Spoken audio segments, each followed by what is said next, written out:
மகா சிவராத்திரி ஈசனுடன் ஓர் இரவு வருகின்ற 26ஆம் தேதி மாலை 6 மணிக்கு ஈசா யோகா மையம் கோவை. சம்மர் ஹாலிடேஸ் வந்தாச்சு, நம்ம ஜிடி ஹாலிடேஸும் வந்தாச்சு. GT holidays, South India's number 1 travel brand. பாதையை தேடாதே, பாதையை உருவாக்கு என்று தமிழ்நாட்டு மக்களின் துணையோடு, லட்சக்கணக்கான இளைஞர்களின் படையோடு, தாய்மார்களின் அன்போடு, கழக தோழர்களின் ஆதரவோடு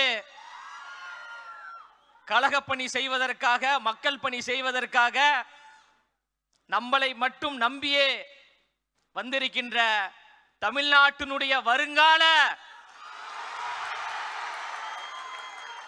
நாளைய தமிழ்நாட்டினுடைய வருங்கால முதலமைச்சர் தலைவர் தளபதி அவர்களுக்கு வணக்கம்.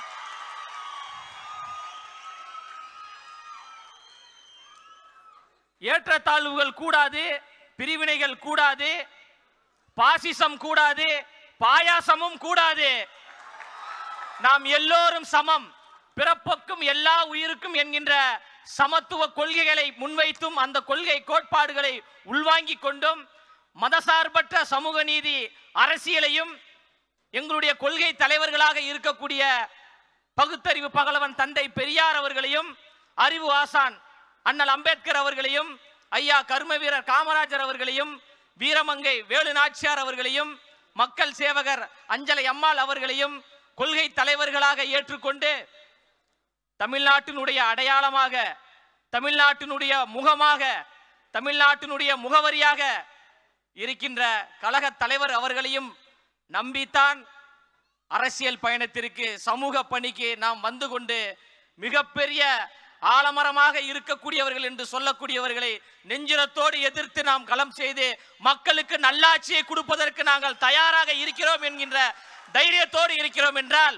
ஒற்றை முகம்தான் தலைவர் என்கின்ற ஒரு ஒற்றை முகத்திற்காகத்தான் நாம் பணி செய்து கொண்டிருக்கின்றோம்.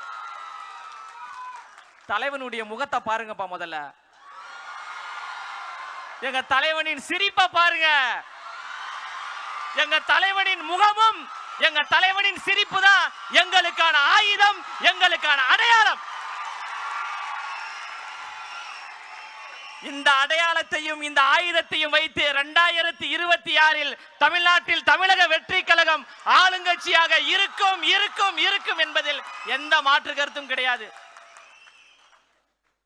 தன் பின்னாடி வந்த லட்சக்கணக்கான ரசிகர்களை ரசிகர்களாக மட்டும் வைத்துக் கொள்ளாமல் சமூக பற்றாளர்களாக நற்பணி மன்றம் மூலமாக மாற்றினார். சமூக பற்றாளராக மாறியவர்களை அப்படியே விட்டு விடாமல் மக்கள் இயக்கத்தை உருவாக்கி அரசியல் மயப்படுத்தினார். அரசியல் மயப்பட்ட தோழர்களை அப்படியே விட்டுவிடாமல் தமிழக வெற்றி கழகம் என்கின்ற வரலாற்று சிறப்பு மிக்க கட்சியை உருவாக்கி நாம் எல்லோரையும் தலைவர்களாக உருவாக்கியிருக்கிறார். இன்று தலைவர்களாக உருவாகி இருக்கின்ற நீங்கள் நாளை மாமன்ற உறுப்பினர்களாக, சட்டமன்ற உறுப்பினர்களாக, நாடாளுமன்ற உறுப்பினர்களாக உச்சத்தில் வைத்து உங்களுக்கு அழகு பார்ப்பதற்காக எங்களின் அழகு தலைவர் நம்மளை நோக்கி வந்து கொண்டிருக்கிறார். வந்துவிட்டார். மக்களுக்காக சேவை செய்வதற்கு தயாராகிவிட்டார். புரட்சியாளர் அண்ணல் அம்பேத்கர் அவர்கள் சொல்வது போன்றுதான், அதிகாரம் மிக வலிமையானது, அதை அடைந்து விட்டால் எல்லாம் எளிமையானது என்று. அந்த அதிகாரத்தை தலைவர் கைப்பற்றுவார், சமூக நீதி ஆட்சியை உருவாக்குவார், சமத்துவ ஆட்சியை உருவாக்குவார், இந்த மண்ணுக்கான மக்களுக்கான ஆட்சியை நிலைநிறுத்துவார். அதில் எந்த மாற்று கருத்தும் கிடையாது.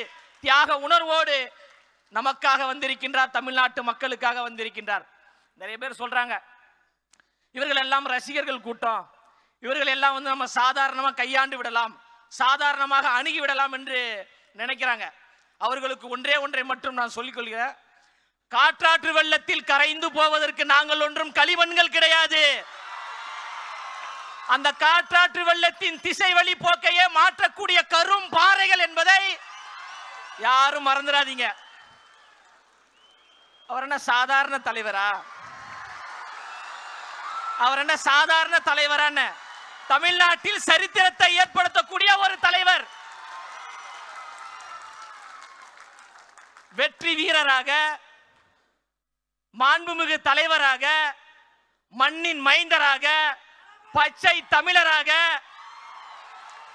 நம் வீட்டில் இருக்கக்கூடிய அண்ணாவாக அண்ணாவாக அண்ணாவாக வருகிறார். எவ்வளவு அடக்குமுறைகள் வந்தாலும், எவ்வளவு ஒடுக்குமுறைகள் வந்தாலும் அதை சந்திப்பதற்கு நாம் எல்லோரும் தயாராக இருக்கிறோம். நம் உயிரை கொடுத்தேனும் தலைவரை அந்த அரியணையில் நாம் அமர்த்துவோம் என்பதில் உறுதியாக இருப்போம். திரும்பவும் சொல்றேன், திரும்ப திரும்ப சொல்றேன், நமக்கான அடையாளம், நமக்கான முகவரி தளபதியினுடைய முகமும் தளபதியினுடைய சிரிப்புமே போதுங்க. தாய்மார்களுடைய ஆதரவு நமக்கு இருக்கு. அதனால யார் நினைத்தாலும் யார் தடுத்தாலும் தளபதி அவர்கள் சென்ட் ஜார்ஜ் கோட்டைக்கு முதலமைச்சராக செல்வதை எந்த கொம்பாதி கொம்பனாலும் தடுக்க முடியாது. அதற்கு நாம் எல்லோரும் அணிதிரண்டு களப்பணி செய்வோம் என்று கூறி பேச வாய்ப்பளித்த தமிழ்நாட்டினுடைய வருங்கால முதலமைச்சர் தளபதி அவர்களுக்கும், இந்த கழகத்திற்காக நேரம் பார்க்காமல் உழைத்துக் கொண்டிருக்கின்ற கழகத்தினுடைய பொதுச் செயலாளர் அவர்களுக்கும் மனப்பூர்வமான நன்றியை கூறி நிறைவு செய்கிறேன். நன்றி, வணக்கம்.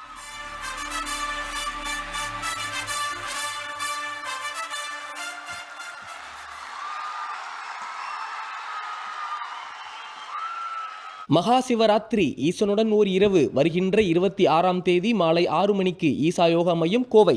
சம்மர் ஹாலிடேஸ் வந்தாச்சு, நம்ம ஜிடி ஹாலிடேஸும் வந்தாச்சு.